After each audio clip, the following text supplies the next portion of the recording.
Hi, my name is Jonathan Hicks, and this evening I'm joined by... Mark. Hey, Barm. And we've just finished playing Dice Hospital, which is a game about running your own hospital. So this is your kind of player board here, and you can see you've got lots of different departments. We've got oncology and pharmacy and the critical care unit, and you have a bunch of nurses. You start with some kind of basic nurses, the white ones, but you can acquire specialists as you go through the game, like this cardiologist who will help you.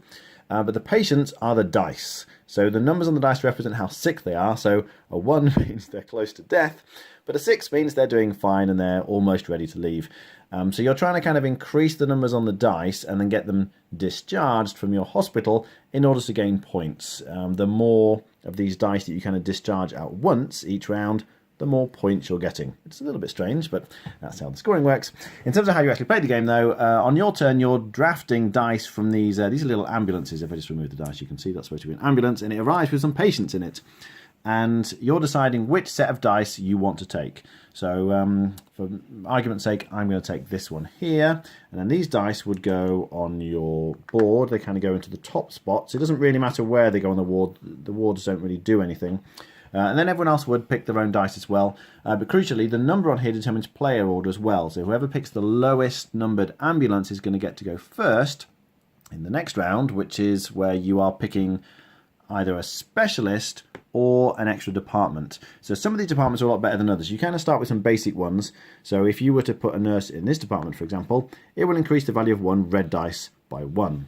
If you put a nurse in this department, it would increase a 5 or a 6 by 1. Incidentally, if you manage to increase a 6 by 1, that's when it gets discharged. But you can see some of these. This one, for instance, radiology, you stick a nurse in this one, and if you've got 3 dice that are 1 to 3, you increase all 3 of them by 1. So you can get lots more dice happening at once there. This ENT department will increase 1 green dice by 3 spots. Some of them are quite tricky to do, though. So this one, you need immunology. You need 1 dice of 1 value and 1 that's immediately below and 1 that's immediately above of the same colour, in this case all green. So I could have like a 3, 4, 5 of green, and then I could use this department. But if you don't have the right dice, you just can't use the department. So the departments are helpful, but also you've got the specialists, and they're particularly helpful because when you get a specialist, you get a worker with it. So if I were to get this triage nurse, for example, it comes with another worker. And so everyone's picking one of these in player order, and then you get to kind of activate your hospital and use all the different departments. So one thing, I picked up an anaesthesia ward, that's quite handy. So I'm going to take my red cardiologist, send him to anaesthesia, and that increases 3 dice the same that are red by 1. And you can see, because I picked up these 2 5s, obviously you're thinking about what you can make use of when you're drafting the dice.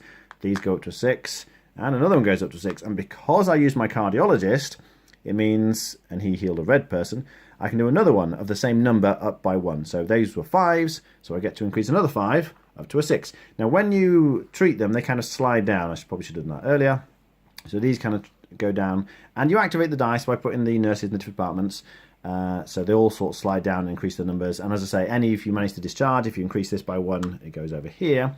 But then any you haven't discharged, or haven't treated, as it were, so the ones that are still sitting in the top spots, then deteriorate because nobody's treated them. So they'll all go down by 1. So the 2 goes down to a 1. The 6, who was almost better, but no, he goes down to a 5. And unfortunately, the poor 1 can only go down to a 0, and at that point, he dies.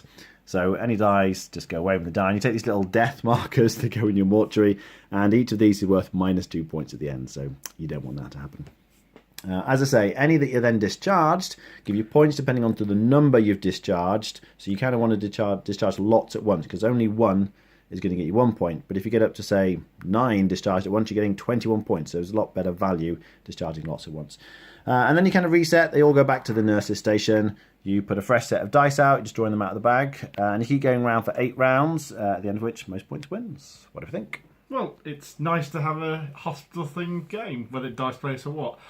It's unique in that sort of sense. I'm not sure the theme works perfectly. Definitely the getting people better and not treating them getting worse works. But the scoring does not work along with that, with the fact that I essentially want to time as many 6s to pop over to the 7 exactly the same time. Does not work in any threat or form.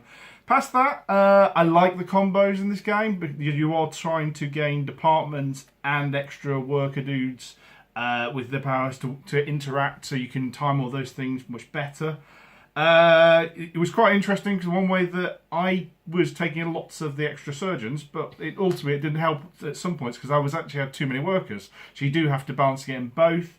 I think there'll be a reasonable amount of variation between games because the order of things come out and stuff. But my biggest criticism of this is, other than selecting the dice and then selecting the department, once you've done that, you just kind of head down and you don't look at everybody else for about 5 minutes. You do a load of stuff and then you all kind of wake up and you start the process again.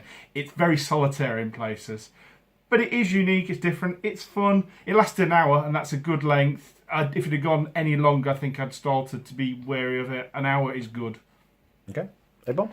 Yeah, I agree about it's a little bit solitary, but there's plenty of games like that which are still very good.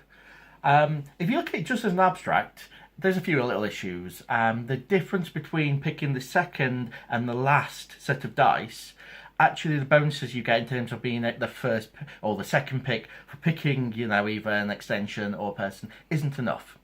First, you get this little blood bag, which really helps. You've got that as a little bit of an issue. Also, you can get to the point where you can't get enough dice in. You're almost sat again, I'm just not going to cure anyone because I'm setting up to have a big turn, which is the way the scoring goes.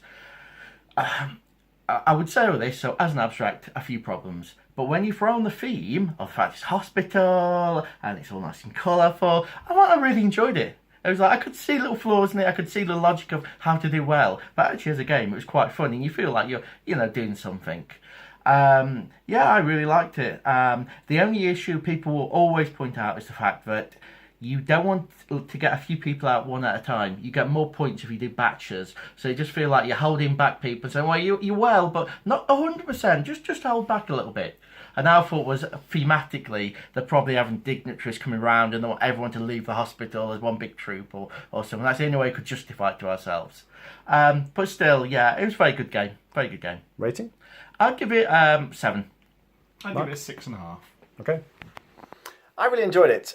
It's a nice puzzle. Mark's right, it is very solitary at the point where you're kind of activating all your dice, and it is quite thinky as well. It's like, if I activate this one first, I can make the 4 go up to a 5, and then it matches the same numbers as those other dice, and that can trigger my other department. So you need to think about the order in which you activate them as well, which is nice. And yes, there's a whole trade-off between you need the workers to activate the departments, but as Mark said, if you've got too many workers, not enough departments, you're kind of wasting your workers. So you need to think carefully about what you're picking each time in terms of the specialists and departments. So that's nice. The dice drafting is quite interactive, but it's a fairly limited amount of the game. As they say, you are spending most of your time trying to figure out how to activate your various departments in the right order to make best use of your specialists and things to get the dice to go up. I had a good time. Yeah, I think what they said is absolutely right. The scoring is a bit strange, but actually it makes for an engaging puzzle. The theme's great, really like it. Production quality is very good. I really like that as well. So I'd give it an 8 out of 10. I think as a medium weight sort of strategy game, possibly one you could play with families if they're up for it, I think it would go down very well. All right, thanks for watching. That was Dice Hospital.